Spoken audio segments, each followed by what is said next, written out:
Olá, bom dia, boa tarde, boa noite, meus amigos, concurseiros e professores de História.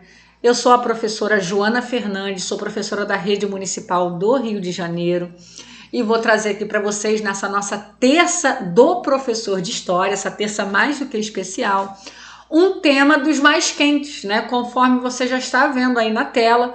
Hoje nós vamos falar sobre o governo de Getúlio Vargas, tá? Pedido aí da nossa amiga Eliana Barbosa, colocou no comentário, me pedindo essa aula da Era Vargas.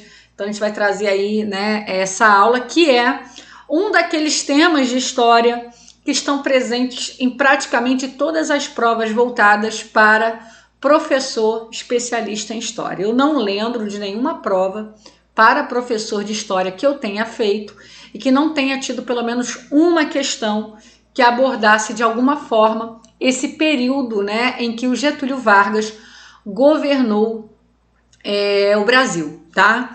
Sem dúvida nenhuma, de todos os presidentes da República, né, é o mais popular, é o mais conhecido, é o mais divulgado, é o mais lido, e por isso é muito natural que as bancas tenham esse olhar especial por Getúlio Vargas nas provas de concurso.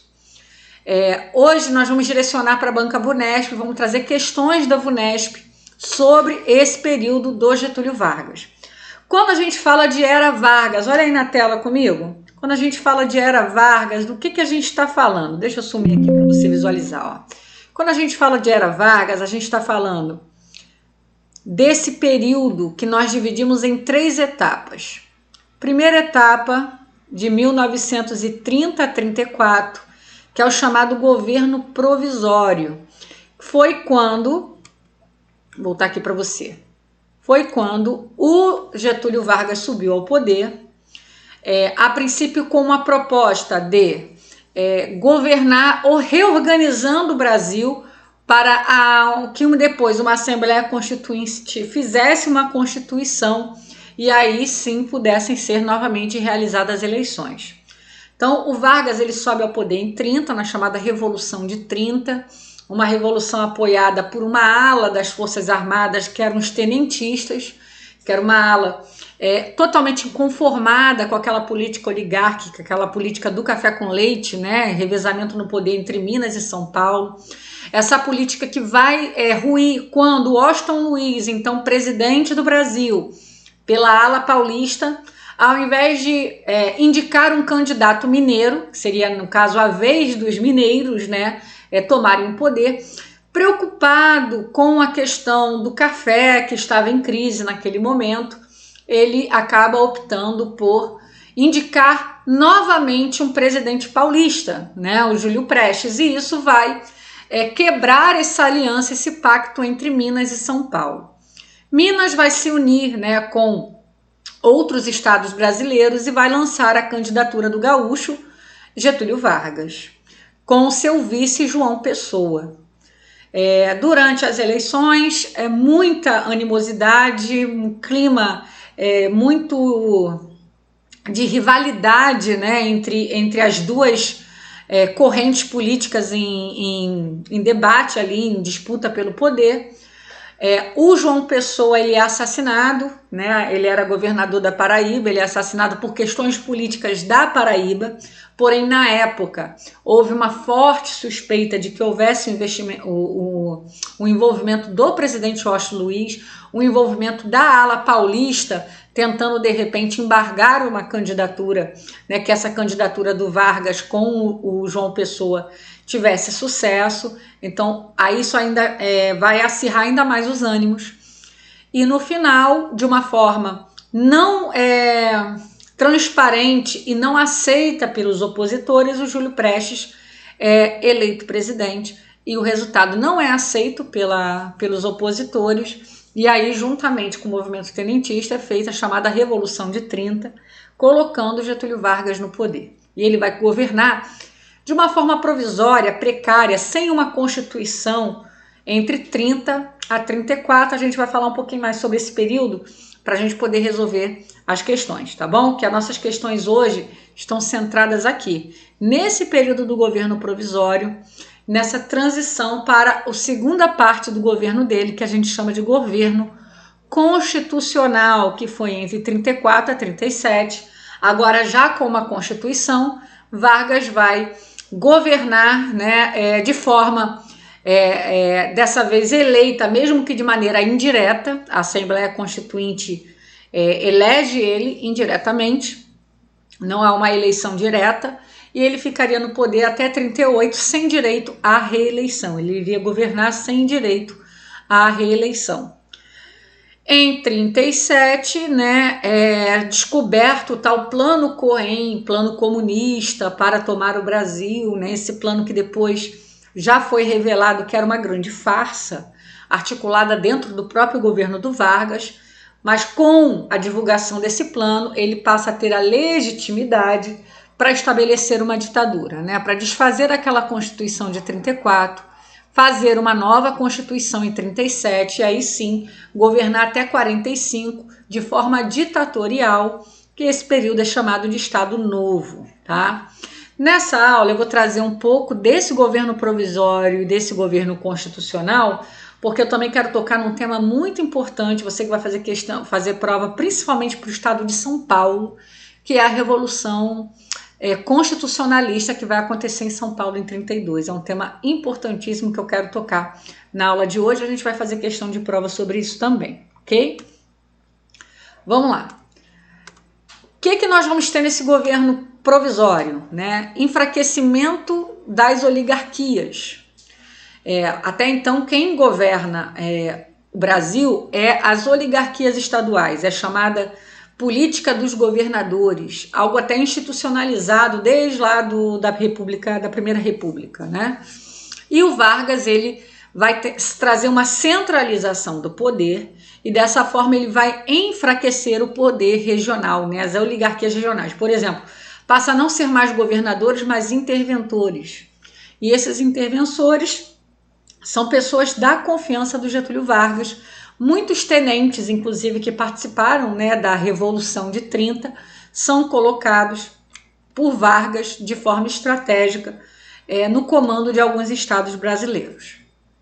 Um aumento gradual da intervenção do Estado na economia, vai ver a criação, por exemplo, do Ministério do Trabalho, Indústria e Comércio, que vai regulamentar, vai intermediar a relação entre os trabalhadores, né, e os empresários, né? O Estado vai fazer a intermediação, a criação desses sindicatos subvisionados, né? E supervisionados pelo poder público, não são sindicatos independentes, né? Os sindicatos eles vão ser colocados debaixo da proteção e ao mesmo tempo do controle do Estado. Nós vamos ter também um processo de industrialização, sendo ali Vargas já vai começar a tomar algumas atitudes que vão possibilitar a industrialização pela qual o Brasil vai passar nas décadas seguintes. A centralização do poder e o crescente autoritarismo. Essa é a grande marca do Vargas, não somente no governo provisório, mas em todos os governos dele. Essa característica de centralização do poder, né? Então, os estados são governados por interventores que ele coloca, né? Não são eleitos, ele coloca. Por exemplo, desfeito o Congresso Nacional, não tem mais o poder legislativo. Vargas vai centralizar nele o poder legislativo e executivo, e ele vai governar por meio de decretos, lembrando que nesse período o Brasil ficou sem uma Constituição. A Constituição Republicana de 89, de 92, aliás, né, ela foi desfeita. E aí, até que se fizesse uma nova Constituição, Vargas vai ditando as regras para o seu próprio governo, né, para o seu próprio exercício de poder. Isenção dos trabalhadores urbanos no espaço político e social através da regulamentação dos sindicatos, regulamentação do trabalho feminino. Não houve uma proibição, houve uma diminuição da carga horária para o trabalho feminino em relação à carga horária do trabalho masculino. A questão também da proibição do trabalho infantil.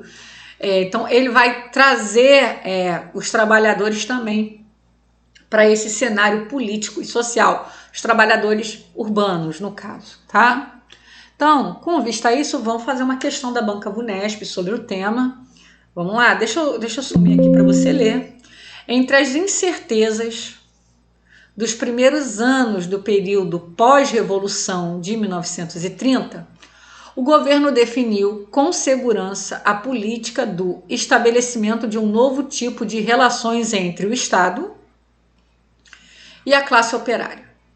Getúlio Vargas, durante o governo provisório, no tocante às relações entre o Estado e a classe operária, promulgou uma diretriz legal para a formação de sindicatos de empregados e patronais com princípios liberais, proibiu associações de trabalhadores formadas por estrangeiros e regulamentou o salário mínimo regional. Olha, isso aqui, a gente não pode falar de princípios liberais nesse começo, tá? Uma das grandes marcas do Vargas é que ele era um cara desenvolvimentista, era um cara que acreditava no Estado forte e interventor. O Vargas não vai economicamente se alinhar ao liberalismo, tá? Em nenhum momento do seu governo. Então, se falar que ele fez algo seguindo algum princípio liberal, isso está errado. B. Criou o Ministério do Trabalho, Indústria e Comércio e as juntas de conciliação e julgamentos, decretou disposições acerca do horário de trabalho no comércio e na indústria, além das primeiras regulamentações dos sindicatos. Está aqui, gente, letra B, é o meu gabarito, tá? Foi isso que o Vargas fez nesses primeiros anos de governo, chamado governo provisório. C. Instituiu o salário mínimo para todos os trabalhadores do campo e da cidade. Não, tá? Salário mínimo, a gente já tá falando aqui, já é de 1940, já de um outro momento do seu governo, e não daquele momento, tá? Proibiu o trabalho fabril para mulheres, não houve em nenhum momento a proibição do trabalho feminino, houve uma regulamentação desse trabalho. D. Instituiu uma ampla legislação trabalhista para atender às reivindicações dos principais sindicatos, incentivou a imigração de italianos e espanhóis para compor a mão de obra industrial e criou o Instituto da Pluralidade Sindical. Gente, tem várias incorreções, né? Primeiro que essa ampla legislação trabalhista, que a gente poderia falar que seria a CLT, ela é de 1943, tá? E não deste momento. Segundo ponto também de imprecisão é que ele incentivou a imigração, não houve esse incentivo por parte do Getúlio Vargas, tá? E também ele não criou o Instituto da Pluralidade Sindical, não, na verdade é unicidade sindical, só poderia haver um sindicato para cada categoria e esse sindicato seria subvencionado e supervisionado, né, pelo o Estado. Letra E. Publicou um decreto estabelecendo a liberdade sindical, não, tá? Criou a consolidação das leis trabalhistas, também não, isso aqui, como eu já falei, foi em 1943. E regulamentou detalhadamente o trabalho relacionado com o homem do campo, promoveu reforma agrária. Em nenhum momento do seu governo, Vargas estabeleceu alguma reforma agrária, ok? Então, letra B de bola aí é o nosso gabarito, tá bom? Vamos então tocar aí na próxima questão? Próxima questão também da VUNESP, questão recente aí da VUNESP. Ela vai explorar esse cartaz aqui, ó. Nós temos um homem, né, como uma figura de um bandeirante, segurando o pequeno Getúlio Vargas aqui, né, apequenado, né, e uma bandeira do estado de São Paulo, segurada por um homem fardado, e escrito abaixo, a ditadura. E a Banca VUNESP vai explorar esta imagem, tá bom? Mas antes da gente fazer essa questão, deixa eu mostrar para vocês o nosso curso. Nós temos um curso voltado para você, professor de História, para a parte específica do seu edital.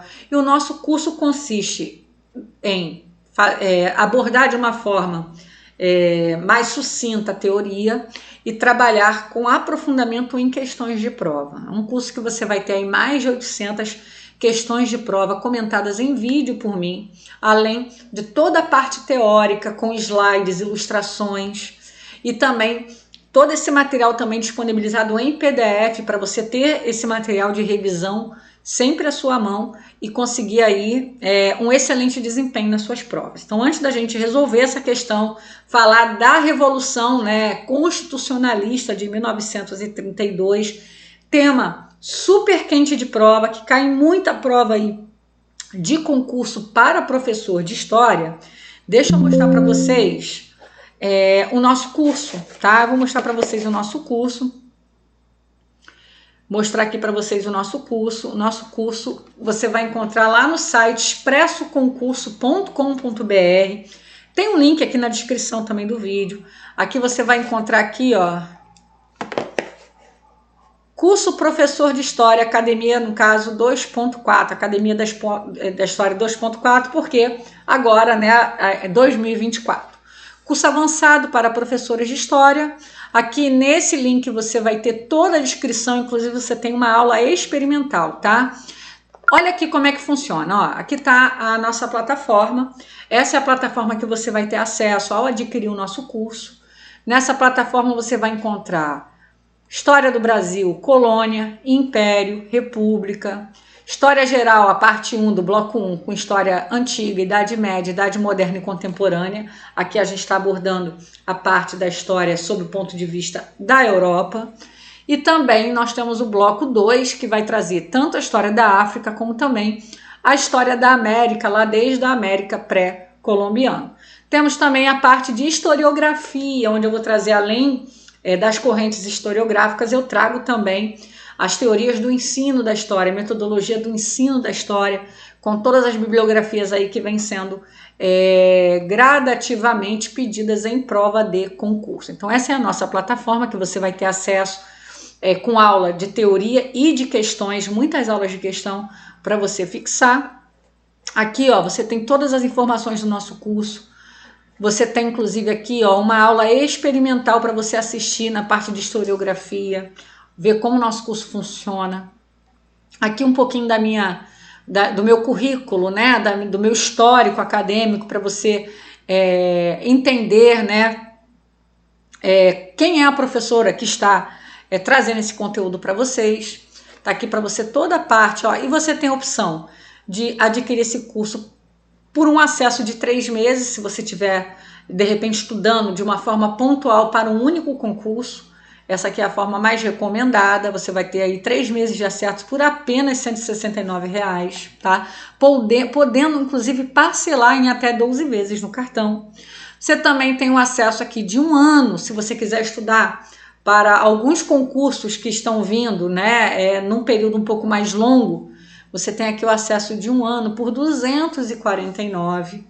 E se você quiser estudar mais a longo prazo, com calma, para fazer várias provas, você tem aqui o acesso de 2 anos por apenas R$ 399, tá? Se você quiser adquirir o nosso curso, você vai botar aqui em adquirir e vai lá na plataforma, né? Vai fazer lá o seu pagamento e vai receber aí o acesso a essa plataforma aqui da Aqui Wi-Fi, né? A nossa plataforma onde nós colocamos o nosso curso, disponibilizamos aqui as aulas para você. Inclusive, ó, tá aqui no final, ó, bancas de concurso, tá? Provas de banca. Aqui eu resolvo questões da COSEAC, aqui da FGV. Vai entrar também o NESP, vão entrar aí outras correções de provas de outras bancas. A gente vai cada dia mais crescendo esse conteúdo. Nosso curso aí está em pleno desenvolvimento, já está muito completo e ainda vai ser agregado diversos novos conteúdos aí ao longo do tempo, tá bom? Material super completo aqui para você. Então, dado esse recadinho, né, vamos voltar então para a nossa aula. Vamos voltar aqui para a nossa questão. Uma questão que aborda aí esse tema da Revolução Constitucionalista. Antes da gente resolver a questão, vamos falar sobre ela? Como nós já estávamos falando, o Vargas ele vai pegar esse governo provisório e uma das características desse governo provisório é justamente essa coisa, essa vertente autoritária e centralizadora e esse esforço dele pelo enfraquecimento das oligarquias regionais. E uma das principais oligarquias, aliás, a principal até então, que vai perder o poder, vai sair do poder com a ascensão de Vargas, é a oligarquia paulista, é o estado de São Paulo. E aí, o Vargas vai colocar lá um interventor carioca, né, que é militar, o general João Alberto, uma figura da confiança de Vargas. É claro que os paulistas não gostam nem um pouco da ideia de ter um interventor, que além de ser militar, não é civil, ele ainda é de um outro estado, né, e não do estado de São Paulo. Vai haver um grande descontentamento e diante desse grande descontentamento, o Vargas vai colocar lá um interventor paulista, que é o Laudo de Camargo. Porém, esse interventor, ele é muito podado e muito vigiado por Vargas, e diante dessa dificuldade em exercer as suas funções, ele prefere renunciar. Quando ele renuncia, Vargas coloca um outro militar, né, do Rio de Janeiro, que é o Manuel Rabelo. E aí, gente, o descontentamento paulista se torna ainda mais latente. E aí vão haver diversas manifestações contra o governo do Vargas. Em uma dessas manifestações vai acontecer a morte de 4 jovens. 4 jovens, que é o Martins, o Miragaia, o Drauzio e o Camargo. Esses 4 jovens paulistas são mortos pelas tropas do governo federal, pelas tropas de Vargas. E isso vai ser o estopim final para a eclosão de uma revolta armada do estado de São Paulo contra o governo de Getúlio Vargas. Vamos revisar aqui as informações, ó. Revolução Constitucionalista de 32, tá? Considerada até por muitos como uma guerra civil ocorrida no Brasil, gente, foi uma guerra civil. Inclusive, o estado de São Paulo foi bombardeado, né, pelo governo federal, pelo governo de Vargas. Inclusive, um dia desses eu estive lá em Petrópolis, no memorial do Santos Dumont, e lá foi mostrado que uma das possíveis causas do suicídio, sim, porque ao que tudo indica, apesar de não ser um conhecimento amplamente divulgado, mas ao que tudo indica, Santos Dumont cometeu suicídio, e um dos possíveis motivos desse suicídio foi justamente esse bombardeio das tropas federais de Getúlio Vargas ao estado de São Paulo. Na época, Santos Dumont estava vivendo em Santos, e quando ele soube do que estava acontecendo, ele não teria resistido, né, já que ele foi um ser, né, um elemento indispensável no desenvolvimento desse tipo de tecnologia. Ele se sentiu talvez culpado, né, e descontente com aquilo tudo. Isso teria sido estopim para que ele tivesse cometido suicídio, e aí isso poderia ter sido encoberto por questões políticas também. Então, o Vargas, inclusive, bombardeou o estado de São Paulo, a cidade de São Paulo, e aí, gente, eu falo para vocês, é uma guerra civil, né? As pessoas vivem como se no Brasil nunca tivesse acontecido guerras, conflitos, mas aconteceram muitos, tá? Deixa eu sumir aqui para você ver, ó. Os objetivos: o fim das intervenções nos estados. Eles queriam que houvessem governadores legítimos, né, eleitos pelos estados. Convocação de uma Assembleia Nacional Constituinte, porque Vargas estava lá há 2 anos, com o discurso de que haveria uma Constituição, e a Constituição não era feita. E ele ficava lançando decreto, que só dava mais poder para ele. E os paulistas queriam que ele cumprisse com a palavra e que houvesse uma Constituição. Novas eleições, né, eles queriam, e a destituição do presidente. Eles não queriam mais Vargas no poder. Em 1932, né, aqui houve aquele conflito, e nesse conflito 4 estudantes morreram, o Martins, Miragaia, Drauzio e Camargo, fundando essa sigla. Essa sigla ela é muito usada nos cartazes da Revolução. É a sigla MDC, que é justamente as iniciais dos estudantes. Em muitos cartazes do movimento, essa sigla ela é amplamente utilizada. E às vezes a banca só quer saber se você sabe o que essa sigla significa. E se você vê essa sigla, você já sabe que está relacionada à Revolução Constitucionalista, tá? no dia 9 de julho de 32, estoura uma rebelião armada dos paulistas contra o governo. Eles entram em guerra contra o governo. Resultado, vamos lá. Devido à falta de armas, munição e apoio, os paulistas se rendem diante da pressão do governo federal. Apesar da derrota, os paulistas conseguiram a convocação da Assembleia Nacional Constituinte em 1933, tá? Essa Assembleia ela é convocada, ela é eleita. E a elaboração de uma Constituição em 34. E consegue interventores paulistas em São Paulo. Eles não conseguiram o fim da intervenção, porém conseguiu que São Paulo tivesse apenas os interventores paulistas. Então, foi uma derrota, mas ao mesmo tempo uma vitória, porque Vargas percebeu que não era um bom negócio se voltar contra os paulistas, que era melhor ter os paulistas ao seu lado do que contra ele, né? Houve ali um abalo, um enfraquecimento, ele conseguiu se restabelecer no poder, porém, para evitar futuros desdobramentos, ele prefere ali fazer um jogo de manobra política para diminuir o descontentamento paulista com seu governo. E aí vem a Constituição de 34, que vai abrir um novo momento do governo de Vargas, que é o governo constitucional, que vai durar até 37. Vamos lá. Questão da banca VUNESP também, ó.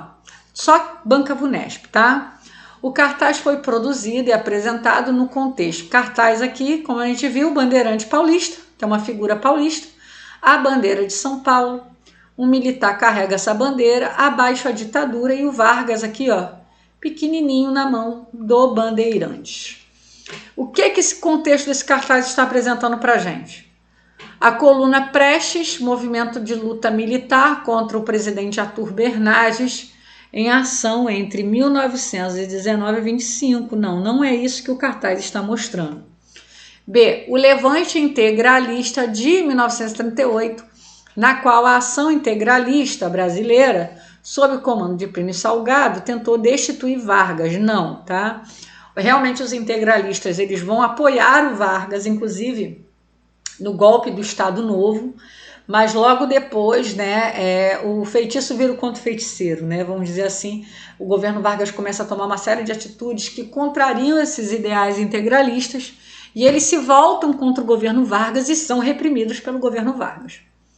C. A greve geral de 1917, iniciada em São Paulo e que se espalhou por todo o país, exigindo a criação das leis que protegessem os trabalhadores. De fato, houve essa greve, mas esse cartaz não está relacionado a ela. D. A Revolução Tenentista de 24, na qual militares reformistas tomaram a cidade de São Paulo e exigiram a renúncia do presidente Washington Luiz. Não está dentro desse contexto, também não está correta essa assertiva. Letra A, Revolução Constitucionalista de 32, movimento no qual o Estado de São Paulo lutou com armas contra o governo provisório de Vargas. Tá aqui, gente, ó, o meu gabarito tá aí, né? A Revolução Constitucionalista. A VUNESP tem muitas questões como essa. Uma outra coisa que a VUNESP gosta muito de explorar é a participação feminina nessa revolução, tá? Houve uma ampla adesão feminina à Revolução Constitucionalista.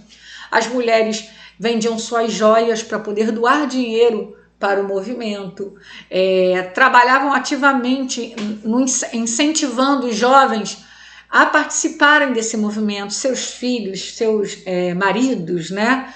Então, houve um grande engajamento feminino que mostra já naquele período a força feminina na política. Lembrando que foi nesse período também que o voto feminino foi regulamentado também pelo Getúlio Vargas. Então, era um momento de ascensão da mulher politicamente. E essa Revolução Constitucionalista, ela mostra bem como as mulheres estavam engajadas politicamente nesse momento da história brasileira.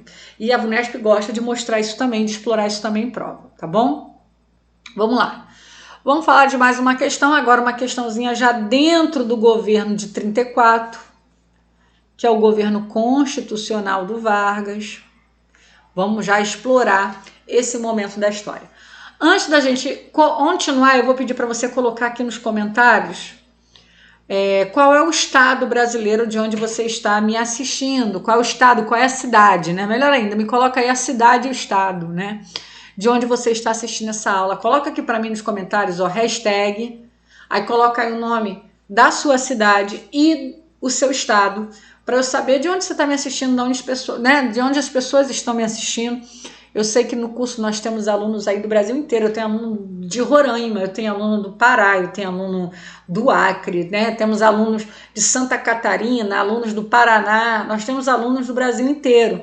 Então, para mim é sempre muito legal saber que tem pessoas de tantas regiões diferentes do Brasil assistindo essa aula, né? Estudando aqui comigo, compreendendo um pouco mais essa dinâmica das bancas nos concursos para professores de história. Então, coloca aqui para mim na hashtag qual é a cidade e o estado, né, de onde você está me assistindo. Coloca aí, ó, hashtag, aí eu vou botar aqui minha cidade, ó, Rio de Janeiro, vírgula, RJ, tá aqui. Você coloca aí a cidade e o estado de onde você está me assistindo. Coloca aí que é muito importante, tá bom? Vamos então continuando aqui com a nossa aula, vamos falar agora de um outro contexto da história brasileira. Vamos lá, 34 aqui, ó. Os integralistas estão em estado de graça. Suas fileiras se engrossam em todas as partes do Brasil, onde seus núcleos conseguem apoio dos fascistas italianos e alemães, das autoridades policiais, dos banqueiros e grandes fazendeiros e de intelectuais, ante a deteriorização da economia brasileira, que a queima de café não consegue sustar. Getúlio Vargas fica a observar a ascensão, pouco comum nos hábitos políticos brasileiros, do movimento integralista. Apesar da parafernália de leis sociais adotadas para conquistar o apoio do povo contra os tradicionais donos do poder, que não aceitam seu programa de centralização contrário à estrutura federativa do país, Getúlio está disposto a considerar a possibilidade de valer-se dos integralistas para governar com mais tranquilidade. Sobre esse trecho, né, o autor, militante de organização de esquerda, participou da conjuntura política brasileira dos anos 30 do século passado. O enxerto refere à situação histórica do país naquele momento caracterizado pela, de que movimento, de que contexto político nós estamos falando quando vemos esse pedacinho desse trecho. Vou falar para vocês então o último tópico aqui para a gente poder fazer essa questão, que durante o governo constitucional do Vargas, né, entre 34 a 37, gente, eu estou trazendo aqui de uma forma resumida para vocês, tá? Claro que lá no nosso curso, todo o conteúdo está organizadinho por época e muito mais detalhado, mas aqui como a gente está com o nosso tempo mais controlado, né, aqui no YouTube, eu preciso trazer o conteúdo de uma forma um pouco mais objetiva, realmente vindo naquilo ali que importa para a gente conseguir resolver as questões. Nesse momento da história brasileira, entre 34 a 37, o Brasil mergulha numa grande polarização política. É isso mesmo, né? Tem pessoas que acreditam que o Brasil está polarizado agora, né, nos últimos anos.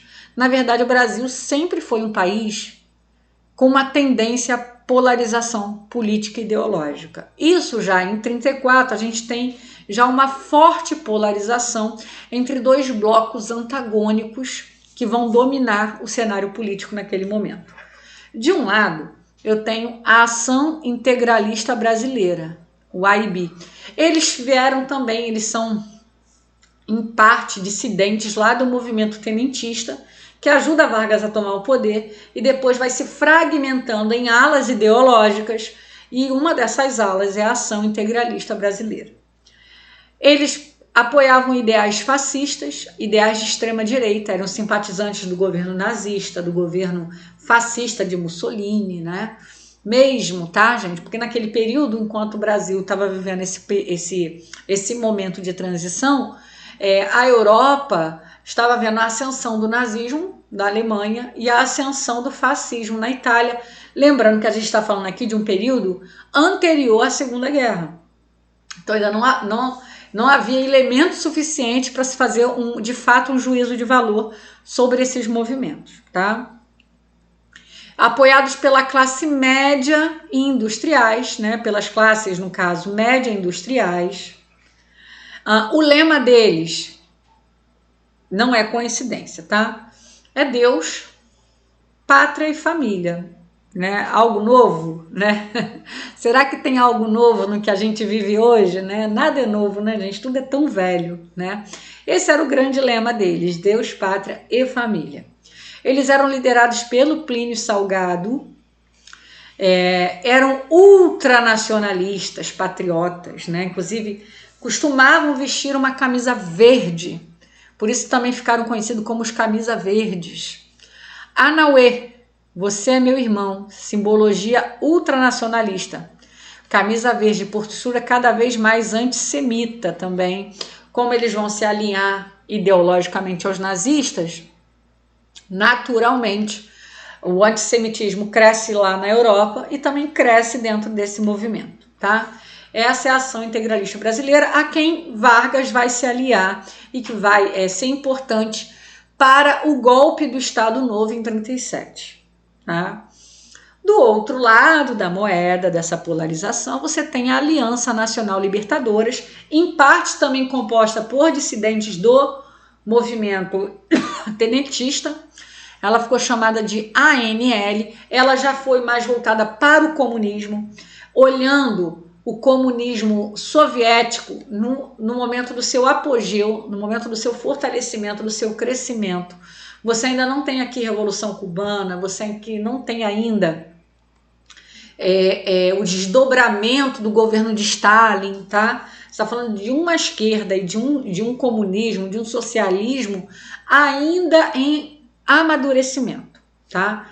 E a Aliança Nacional Libertadora, ela se alinhava a esses ideais socialistas, né, de extrema esquerda. Então, você tem uma extrema direita e você tem uma extrema esquerda. Deixa eu sumir aqui para não te atrapalhar. Eles foram apoiados pelos ex-tenentes, comunistas e líderes sindicais. O lema deles era terra, pão e liberdade, né? Enquanto aqui os integralistas era Deus, pátria e família. O tema da ANL era terra, pão e liberdade. O grande líder era o Luiz Carlos Prestes, que inclusive liderou a coluna Prestes, né? Uma década, né? Na década anterior, que percorria aí o Brasil tentando apregoar ideais para uma nova política. E instalação de um governo popular, ampliação dos direitos civis, reforma agrária, nacionalização das empresas estrangeiras, tá? Esses eram os grandes pilares da Aliança Nacional Libertadora. O Vargas ele vai se alinhar à ação integralista, que vai ser sua grande aliada. A Aliança Nacional Libertadora é de prontidão combatida pelo Vargas, né? E aí os integralistas ajudam Vargas a tomar o poder do Estado Novo e depois, né, o Vargas se volta contra eles. E Plínio Salgado, assim como Luiz Carlos Prestes é exilado logo no início, né, desse governo do Vargas, o Plínio Salgado também vai ser exilado após ali esse movimento, né, após esse movimento deixar de ser conveniente para o Vargas, tá bom? Então, com vista aí o que a gente acabou de falar, vamos resolver a questão, né? O autor está falando aqui justamente dos integralistas e como Vargas vai olhar para os integralistas como um elemento interessante para a consolidação do seu poder. A permanência das estruturas políticas tradicionais controladas pela oligarquia cafeeira por meio da política dos governadores. Gente, o Vargas, olha só a pergunta. O autor militante não participou da conjuntura política brasileira dos anos 30 do século passado.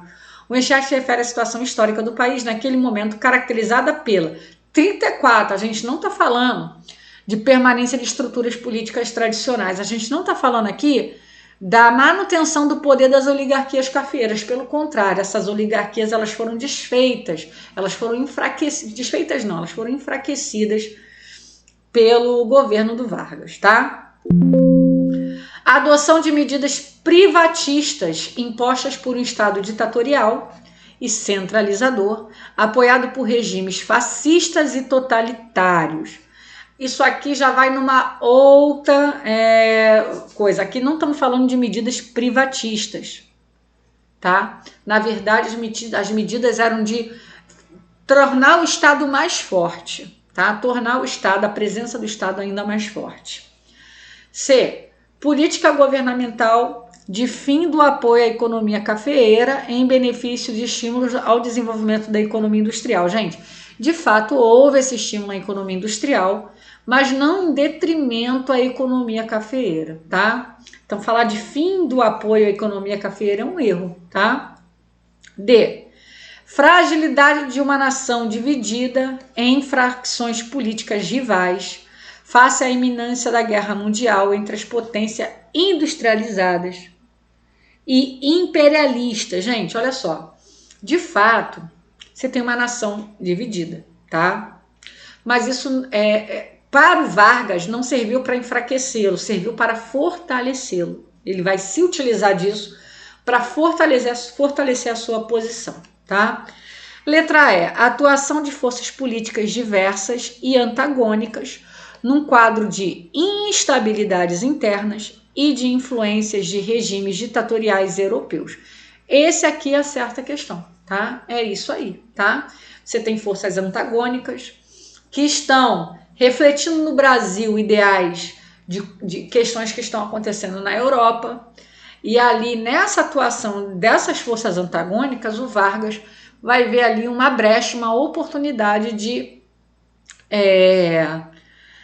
instrumentalizar aquilo para sua consolidação no seu poder. No entanto que em 1937 ele vai usar uma iminente ameaça comunista, que seria o Plano Cohen, como uma estratégia, né, para legitimar a sua tomada de poder com o apoio dos integralistas. Okay? Então Vargas tomou o poder em 1937, na visão dos integralistas ele estava combatendo o comunismo, naquele plano que hoje nós sabemos, né, que foi uma grande farsa. Questão 4, a lista de conteúdos, suas distribuições pelas séries da escola secundária. Essa questão é interessante, essa questão fala da atuação do governo Vargas na educação escolar, tá? As orientações para o trabalho pedagógico elaborado pelas instituições educacionais durante o período Vargas e expressa nas orientações metodológicas, traduziam a preocupação oficial e as discussões que perpassavam os meios intelectuais brasileiros. Mais do que isso, era um instrumento ideológico para a valorização de um corpus de ideais, crenças, valores centrados na unidade de um Brasil, num processo de uniformização do qual o sentimento de identidade nacional permitisse o ocultamento da divisão social e a direção das massas pela elite. O excerto sugere que no período do Vargas, está falando aqui da questão da importância do currículo escolar, da importância da organização desse currículo, dessas metodologias para fazer uma uniformização, né, de uma identidade nacional que pudesse de fato servir para direcionar as massas em direção, né, aos interesses do governo. Letra A. O currículo era uma continuação de um projeto colonial para a educação que priorizava a perspectiva positivista da história. Não é isso que se trata, tá? B. Existia uma relação entre as políticas públicas para a educação e a organização curricular atrelada à ideologia de um regime vigente. É isso, tá? No governo Vargas havia uma relação direta ali estabelecida entre as políticas públicas para a educação, a organização curricular, no sentido de fortalecer a ideologia do governo, tá? A ideologia do regime que estava vigente, que era o regime de Vargas. Projeto de unidade e identidade nacional foi exitoso? Não foi, né? O governo evitou ideologizar, também não. Inclusive, ó, tem uma história local aqui no Rio que se relaciona muito com esse período. Uma escola fundada, inclusive, no período, acho que foi em 32, foi fundada 32 ou 33 pelo Getúlio Vargas. Escola, hoje é municipal, né? Paraíba. Que justamente ele colocou o nome de Paraíba em homenagem ao seu amigo João Pessoa, que teria morrido, né? Ele morreu, só que aí, claro, foi instrumentalizado como se ele tivesse morrido por conta do seu combate àquele governo oligárquico vigente. Hoje a gente sabe que não, mas na época isso foi instrumentalizado. Então foi uma homenagem a João Pessoa, ele coloca o nome da escola de Paraíba, né? Ele vai criar esses simbolismos, esses marcos simbólicos para fortalecer a sua presença no poder, tá? Letra E, ó. As instituições políticas responsáveis pela organização curricular estavam livres para a elaboração de um programa de educação moderna. Não havia isso, havia um controle do Estado sobre a educação, ok?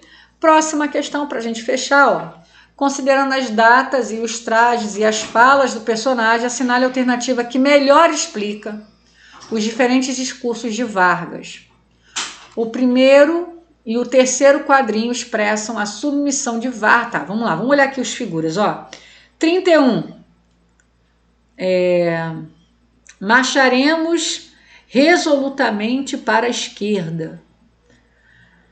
Lutaremos energicamente contra as extremas da esquerda e da direita, aqui em 35. E aqui, ó, os políticos são os piratas. Pilantras ou pilantras? Não consegui ler, acho que é piratas. Precisamos acabar com eles. 37.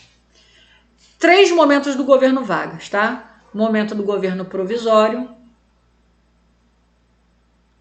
momento do governo constitucional